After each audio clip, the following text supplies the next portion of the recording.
৫৪তম মহান বিজয় দিবসে জাতীয় স্মৃতিসৌধে মহামান্য রাষ্ট্রপতি শ্রদ্ধা নিবেদন।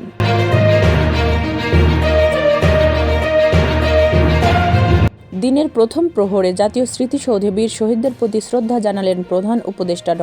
মোহাম্মদ ইউনূস।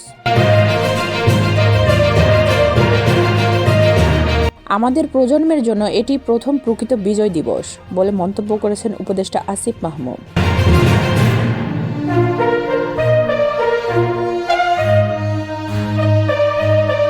জাতীয় স্মৃতিসৌধে নেতাকর্মীদের চাপে অসুস্থ হয়ে পড়েছেন মির্জা ফখরুল ইসলাম আলমগীর।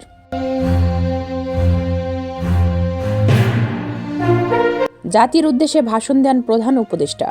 ২০২৫ সালের শেষের দিকে হয়তো নির্বাচন সম্ভব জানিয়েছেন।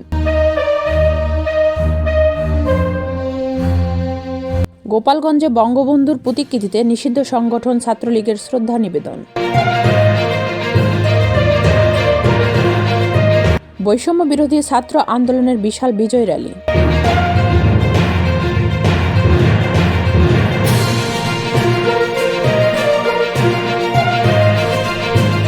বিজয়ের অনুষ্ঠানে সর্বস্তরের মানুষের ঢল।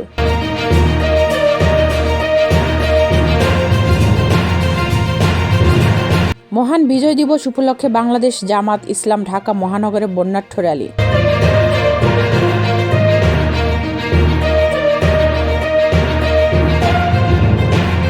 বিজয় দিবসে যশোরে ইসলামী আন্দোলন বাংলাদেশের বিজয় মিছিল।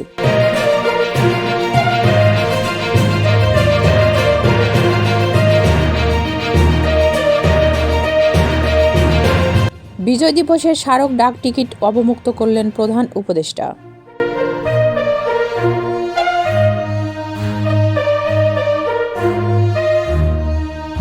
ইডেন কলেজ শাখা ছাত্রলীগের সভাপতি ইভা গ্রেপ্তার।